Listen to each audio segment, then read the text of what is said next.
случајот на децата штитеници, посебно тие од женскиот пол, добро познат е на јавноста последните случувања.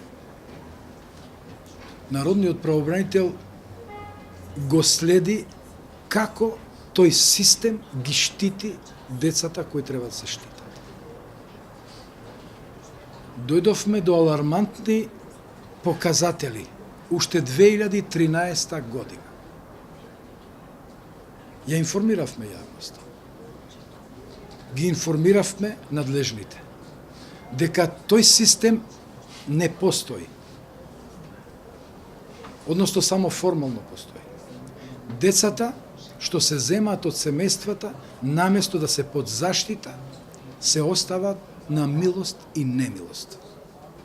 Сакам да ве информирам дека и ние добиваме морничави информации по однос на таквите состојби и по однос на состојбите во клиниката за гинекологија.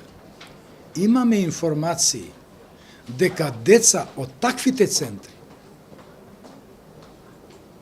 абортираат и се пораѓаат во клиника. За сега толку. Ние сме отвориле постапка и спроведуваме истражување обсежно по однос на тоа што се случува таму, каде одат децата што се пораѓаат и дали начинот на кој се врши посвојувањето има слабости или има и вакви проблеми или пропусти кои вие ги кажувате. Имаме и ние такви информации, но се додека не ги утврдуваме, би било несериозно да се произнесуваме во јавноста како е состојбата.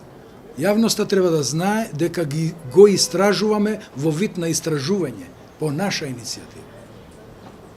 Народниот правобранител, ќе се повторам, отвори истрага по собствена иницијатива да ја следи судбината на децата штитеници кои се пораѓаат и абортираат во таа клиника, после тоа каде одат децата што се пораѓаат тамо од овие категории и системот на како се вика на посвојување дали функционира како што е на хартија или не.